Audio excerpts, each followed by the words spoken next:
Welcome to the Chris and Sam podcast. Pull up a bar stool and join us for a random conversation, guaranteed to make you think or your money back.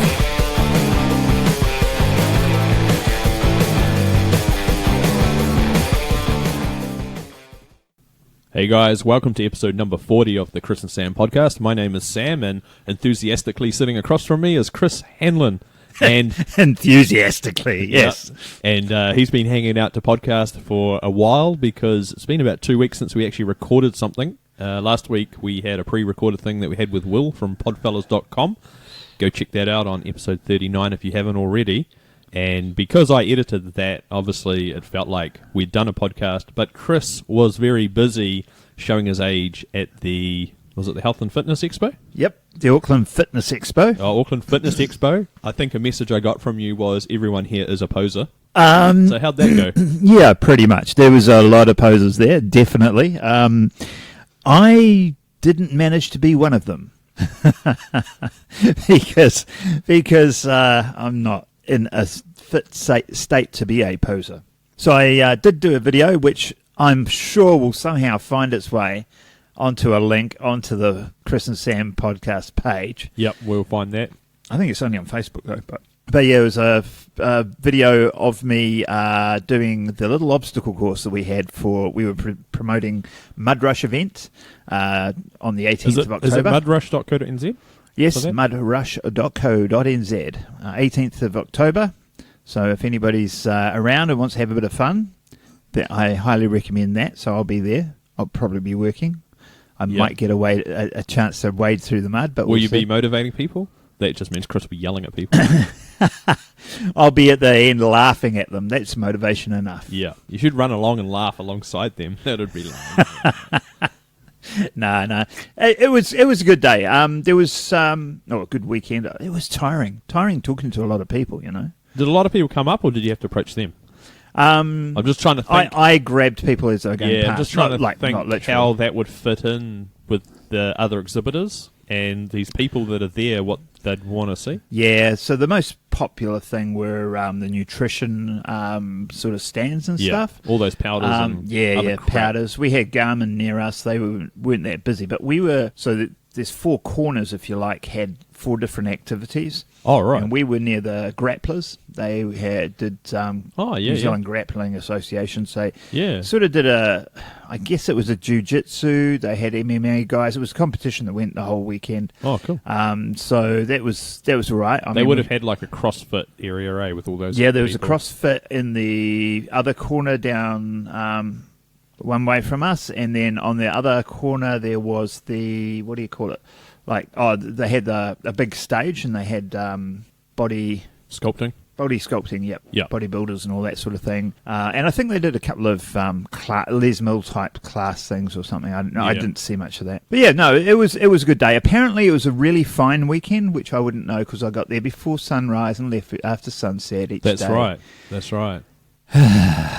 But anyway, that's all good. I have no idea what I was doing that weekend, so that's too long ago. I know. It was last week. But yeah, if you want a moderately hilarious 5 minutes, just watch my video of me going through the it's good. Well, 1 minute. Anyway, so what else we got, Sam? I have no idea. You have the list. We've covered this. What I wanted to laugh about is the enthusiastic Chris sitting across here enthusiastically. We just watched a news story, Sam and I, just before we came down. Well, it was a bit of a sad news story. I mean, it was. I shouldn't laugh, but first of all, it's like a couple of Marines have been shot dead in, where was it? America. I know it was in America, but somewhere in America. And Chattanooga? Chattanooga, yep. Yep, Chattanooga, that was right.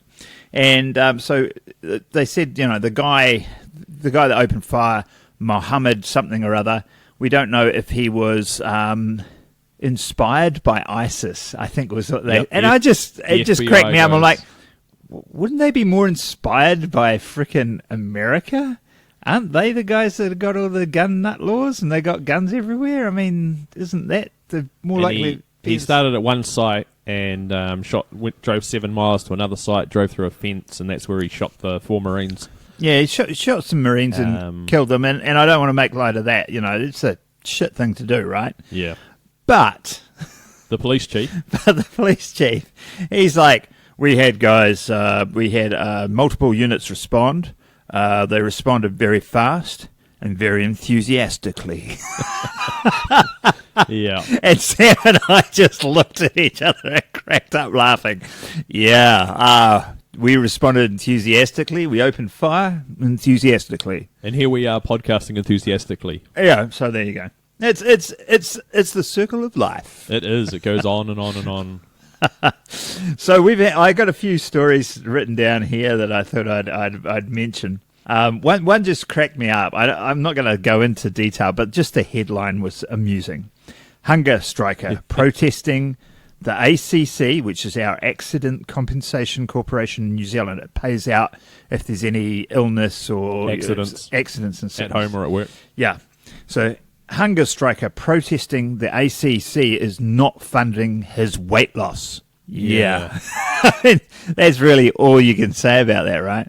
So it turns out that the guy actually needs to have an operation or something, and to have that operation, he's got to lose weight. But the ACC won't fund any weight loss stuff or help him with send him to Weight Watchers or something. So he's going on a hunger strike to protest it. And I'm like, really? It's sort of going to... Yeah. If you do that, you don't need it. So what's your problem? I don't know. That's just the dumbest thing I've ever heard. And I've heard some dumb things recently, to be fair. Yes. So, and one of the dumb things is Labour's. Labour is one of the opposition party in New Zealand, for those that don't know. Yes. And they've upset everyone lately. Is this what we're going? Is this what? Yeah, they pretty much upset a continent of 2 billion people or something, isn't it? It's bizarre. Yeah, even so for them. So they said, the largest city in New Zealand is Auckland, and it's in a bit of a price bubble, property house price bubble. It's just blowing up, and it's going ridiculous. So Labour's come out and said it's because Chinese keep buying our houses. The Asian communities, 40% of the houses were sold to people with Asian surnames. Yeah, Asian descent, and they came up with that by looking at everyone's surnames. Yeah, so it's like there's people who've been here for generations that happen to have a surname Lee, and now they're being sort of hassled racially about. profiled by my mate, Labour Andrew Little. Andrew Little. Oh my God, it's so funny. It's weird though, because you think they would have had some checks in place where whoever came up with this idea and then said this is what we're going to do. You think someone would just step back for 2 seconds and go, hang on, it doesn't sound too good if we do that. Yeah, I mean, there's a couple of things with it. So first of all, it's a bit stupid. It's like, I could say, we should start charging European New Zealanders more tax to cover the fact that they don't look after their family when they get older. They throw them in a home, and government ends up looking after them. Whereas some of the Asian and the island populations, they look after their families and all that sort of thing. If I actually seriously said that in a political forum, I would get slaughtered. Yeah. And rightly so. That's just ridiculous. And that's how ridiculous this is. But the worst thing is they've apparently used data that they got illegally from one of the biggest real estate firms in the country. And this real estate firm's doing an internal investigation now going, how did they get this data, and why are they using our data illegally? We have given them no rights to use this. Yeah. So, yeah, looking a little blue in the face, looking for the red people, but that's funny. Labour's red. What else have we got? Oh, you're going to talk about your favourite... You've never been to this place, though, have you? And I can just imagine you thinking it was something else. But in here in New Zealand, we've got something called Inflatable World. Yeah. And they've actually got a couple, or quite a few, I think, 3 or 4 now, locations around the country. We've got one here in Hamilton. I haven't been to it. I don't think I want to go to it now, to be honest. No. And, so it's like the bouncy castle, indoor bouncy castle planet. Yeah, and you are now the expert in bouncy castles. Remember? Yeah, I work for a bouncy castle hiring company. I've never put one up, so I don't know. I know very little about it, but to be fair, but anyway. Yeah, so Inflatable World. First of all, what happened? Some father is taking a video of his son Bouncing around on this bouncy castle in this warehouse, as it is. And how old would that boy be, do you reckon? Oh, I think, 5 or 6? Yeah, I think he was 6. 6, okay. So this kid's bouncing around and then just disappears. I'm literally on this video. It's like the guy's taking with his phone, obviously, or something. The kid disappears. Yep. And he's gone down a hole between inflatable things. Yeah, and just it was like he was sucked down and just disappeared. And so that was a bit of a problem. Yep. And then it was only a few days later, wasn't it? A week? Less than a week. It was less than a week. I think Less it was than like a 5 week. days later. Yeah, in another city. So I think this one was in Napier, That Yep, was in sounds Auckland, good. and Yep. this one was in Napier. And a kid fell between these two things and hit head first the concrete floor that these things are put on, Yep. and fractured his skull and is in critical. I think he was in critical. Yeah, at least. still in hospital, getting sorted Yeah, out. critical condition. And the first thing that sort of goes through your head is, why are they putting these things on concrete? Yeah, why haven't they What got the hell? Or even just the gaps in between. Why isn't there a thin, like a gym mat? You know, the ones I'm talking Yeah, about? I would think they would floor the whole floor with a thick sort of mat thing. Mat or foam. Doesn't have or to be highly polished or graded at the top. No. Because you've got stuff on. But you'd think even polystyrene, just a layer, No, of it's not how they roll. No. We have inflatables, and that's all we've got. Yeah. So, oh man. So yeah, I think they may actually end up going out of business. Yeah, it'd be interesting to see how that goes, actually. Yeah, I don't know.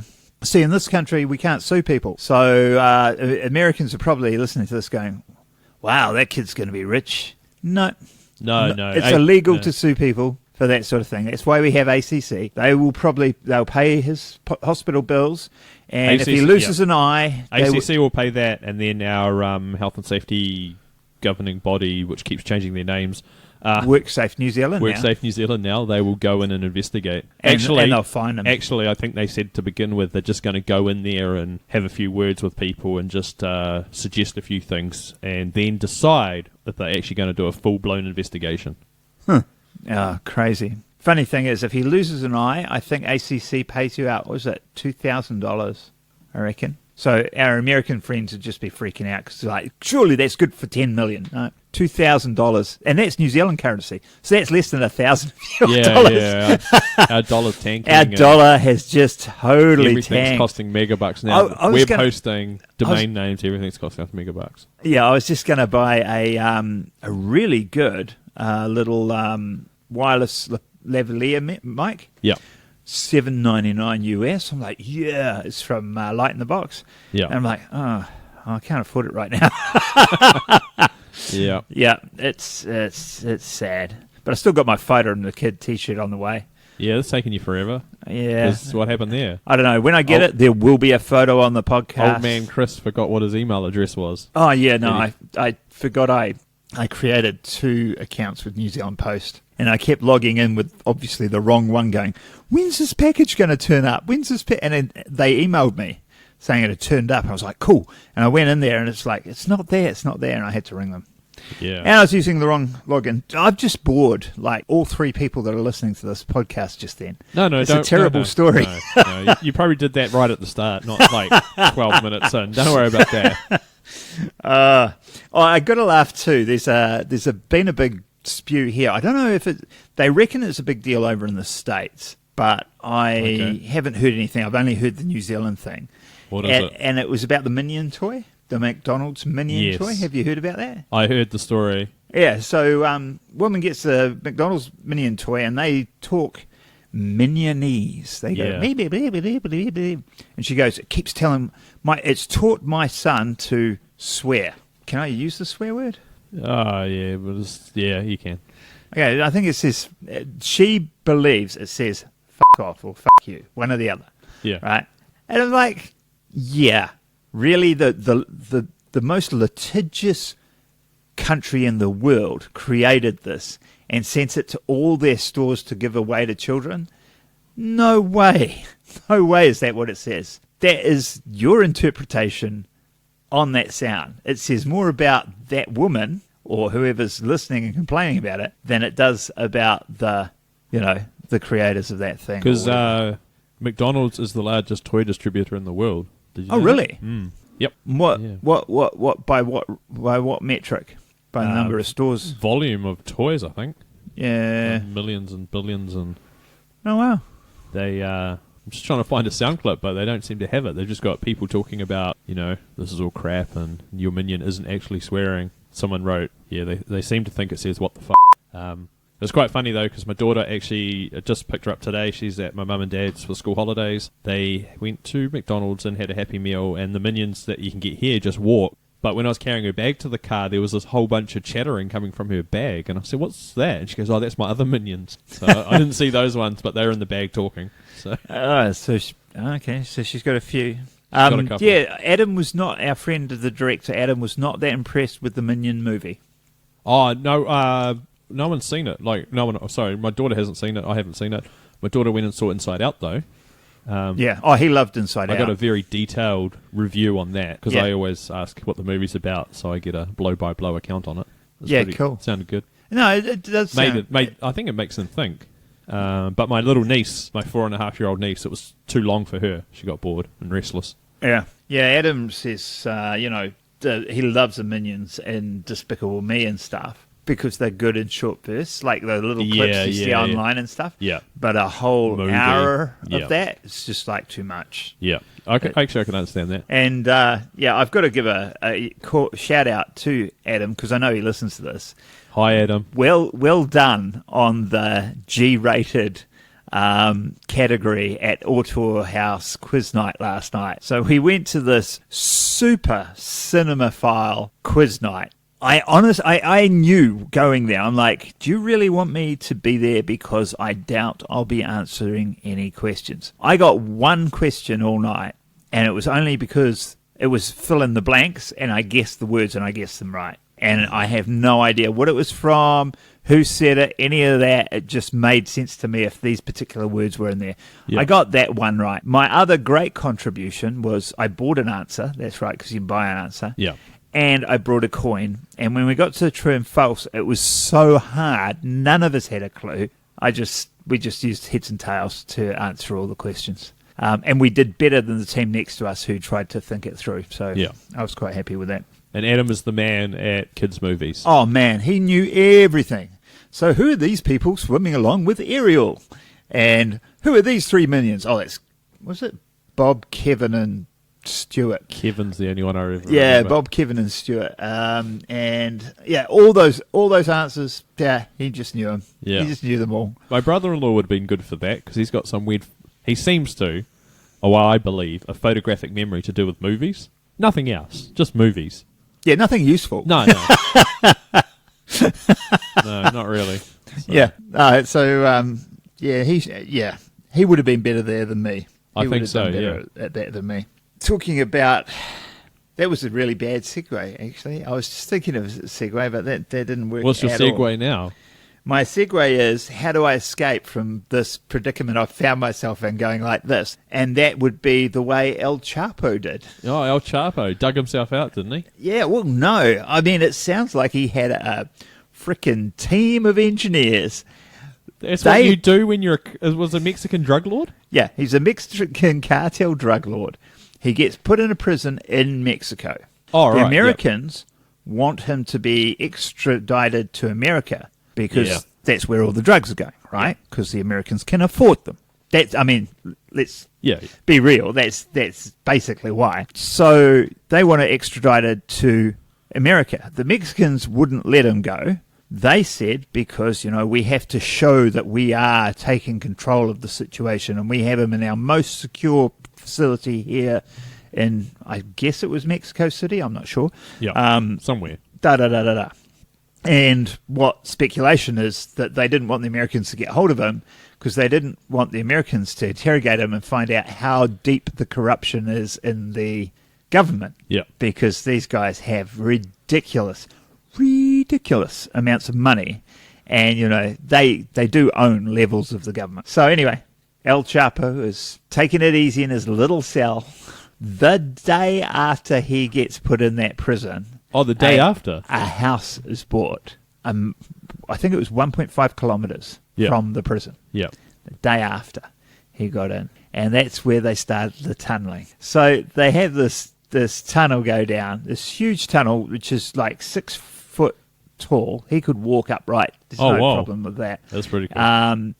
It had a motorbike had been retrofitted on rails, and that's what shuttled things back and forth, the tools and stuff. Yeah.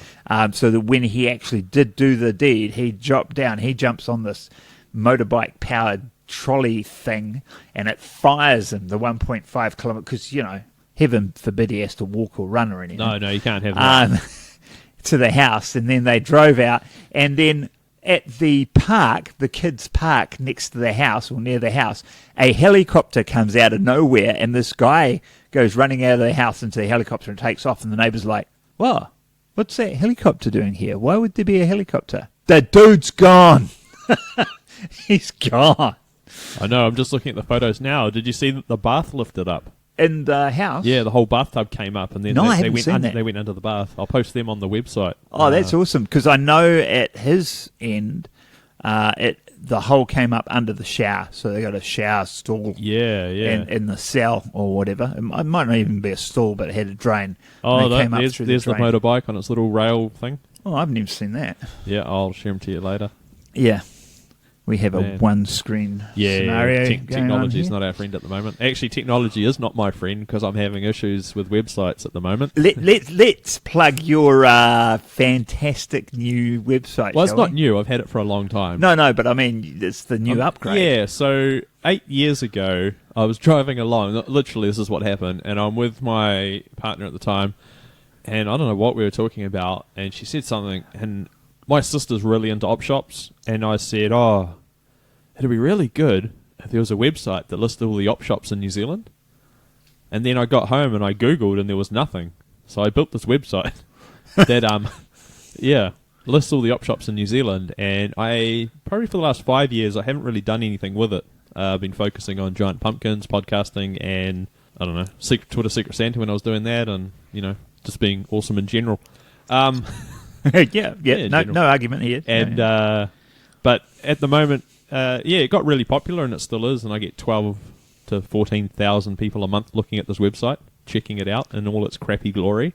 And I've just decided to upgrade it, and that's been a bit of a process. But it does look really good. It's not live yet, so I won't give you that address. But I'm currently setting up a virtual private... Was it private? VPS? Yeah. VPN, Virtual Private Network. No, server. Server. Two different things. Yeah, server. Yeah. Doing the server. So I've currently got that set up in Singapore at the moment, and I have no real idea what I'm doing. So lots of Googling and lots of tutorials at the moment setting all that up. Because you've got like APIs going from your new website to Google and stuff. Yes. So you wanted it to get the mapping stuff, and it's ridiculously slow, and it could be because our internet and where we are in the world is crap. Not too sure, but hopefully the Singapore-based server farm will help me out. Yeah, make it We'll easier. see how that goes. And I'm going to do a shout out to something we haven't even used, and we only learnt about it today. Old Zencaster. Let's talk about that. Let's talk about Zencaster. So Zencaster is a New Zealand-based web app. They contacted us on Twitter because they were just having a random conversation. Didn't even know what it was, so it's Zencaster without an E on the end. So Zencastr. All right. And it's still in beta or beta, however the hell you want to sort of beta. And it's high-fidelity podcasting. You record your guests in top quality directly from their web browser. So just to reiterate for the listeners here, whereas Sam and I are sitting at a desk opposite each other, Yes. looking deeply into one another's eyes as our mouths are like caressing the microphones in front of us. Most other people are like our friends, the Podfellas, and that. A lot of people generally are in different rooms, different buildings, different cities. Yeah. Using Skype or Google Hangouts, probably predominant. So with this, you can use Skype or Google Hangouts, whatever you want, on the one computer, and then the people that you want to talk to, wherever they are in the world, you just send them a link, and they click on that link, and they just talk into their microphone, and it's all being recorded, and everyone's conversation gets recorded on separate tracks, and it all gets saved to a Dropbox as it's being done. Yeah. We haven't trialled this at all. Yeah, no, we've And only just read about it. It So only was launched within the last month, so not even a full month. But the concept is amazing.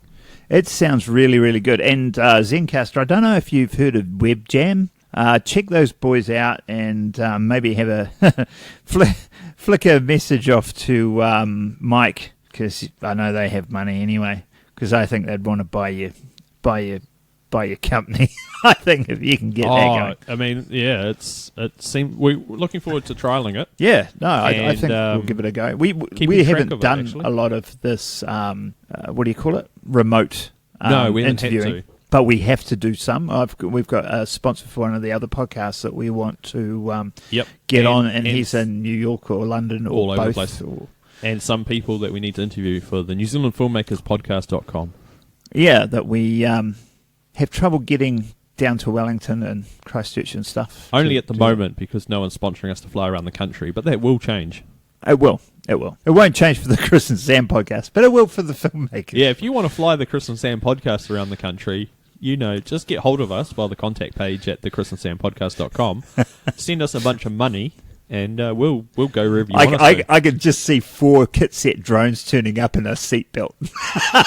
Tie yourselves to this. Yeah.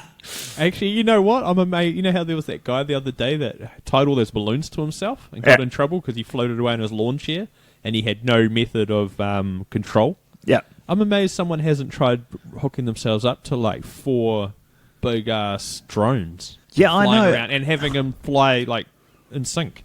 Well, I mean, even if you did the balloons, Yeah. and you had drones towing them, is that what you're saying? No, I'm just saying just drones. But I reckon But if you you could had do the balloon balloons thing. and towed them with drones, Yeah. because that'd give you some control, but it wouldn't take it'd take a lot of the Yeah. pressure off the drones. I think We're onto a winning idea here. We will call it drone. we'll cross Cook Strait in that.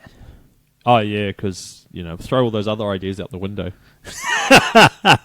Whatever Well, because they I'd were. be the first one to go over the Cook Strait in a helium balloon of love hearts or whatever. I don't know, whatever. Sounds like a crappy Valentine's Day stunt gone wrong. End up in Antarctica. Yeah. Excellent. Oh my god, that's such a bad mental image. Yeah, all right. Actually, with that bad mental image, we're about time to wrap it up, to be honest. Well, because talking about bad mental images, okay. the last thing. Go. What are your thoughts on Donald Trump at the moment? It's hard to tell if he's gone crazy, publicity stunt, truly believes what he's saying. I don't know, all three? It's bizarre, some of the stuff he's spouting. He is... Because up until that point, I always thought, I mean, he's a bit of a douche, but he always... Yeah, seemed to be- he's always been eccentric. Yeah, but but you thought he was pretty much onto it. You seem to be switched on. Yeah. Because, I don't know. He sounds like Hitler? No. What's his face off Machete, the movie? I know the guy you mean, but I don't can't think of his remember name. what happened in Machete. Well, he was talking about getting rid of all the Mexicans and building a big electrified fence to keep them all out, and it's following that. Robert De Niro's character. That's what it was. Yeah, so, I don't know. Yeah, it's hard to say. I think he actually believes what he's saying, which is quite sort of sad. I think he says some things just to get that effect. Yeah, because he's probably been out of the... I don't know if he's been in the limelight a lot or not lately in America, but he must be loving it at the moment. He turns up, all these cameras are there, must be more and more film crews turning up because they're like, oh my god, what's he going to say? Yeah. Like his clothing line's made in Mexico. You'd think there'd be more strategic stuff going on that we're just not seeing. Maybe it'll all come out in the wash and we'll just be like, whoa. The guy's a genius. Yeah. At the moment, he's just a dick. Anyway. Maybe Labour's taken a leaf out of his page and they just went all wrong with the Chinese people. Yeah. Maybe we need a Great Wall to keep people out from China. Yeah, we just need a big bridge. Let's build a big bridge. And then put a barrier in the middle and go, no, you can't. Yeah, that'd be good. You're welcome, but no, you can't. All right. Yeah, so I guess that's us for today. It is us for today. Yeah. Okay, well, thank you again for listening to the Chris and Sam podcast. Oh, I do have to have one quick shout-out. Go. I've got to give a shout-out to the Guy and Harley podcast. Yes. Yes, because I interviewed Harley Neville the other day. You did. And then I listened to the Guy and Harley podcast. So these are a couple of Kiwis. They're also into film. They talk more about film, but they're a little bit looser than us, I guess. Yeah. And yeah, it was fun. I really enjoyed it. So maybe have a listen to them. But also check out the Chris and Sam podcast.com, where you'll see all the show notes. You can see our previous episodes. All 39 other ones. Yeah, because I thought this was the 39th, but then No. I missed one, didn't You missed I? one. So, Yes. 40. Oh my gosh, it's middle aged. The podcast is middle aged. Yeah, No, actually, yeah. no. I made a mistake there. 50 is middle aged. Oh, really? Yes. No, 40 is just sort of still young. Oh, yeah. So it's still an adolescent. Yeah. 40. Chris is only saying that 40 because he's episode. crazy old. A lot of people don't realise how old he is, but the other day he's like, I've got to start thinking about planning my 50th. I said, when's your 50th? He's like, 3 years away. I'm like, okay. 2 years away. Yeah. Anyway. All right. So, yep. So thank you for that. Check us out on Twitter. It's Chris and Sam Pod. Sorry. Yeah. And on Facebook, the Chris and Sam Podcast. Not the guys in the hot tub. Yeah, if you find them, that's not us. And till next time. We'll catch you later. See ya. Bye. Hope you enjoyed the show. Make sure to subscribe and we'll catch you next week. Don't forget to tell your friend.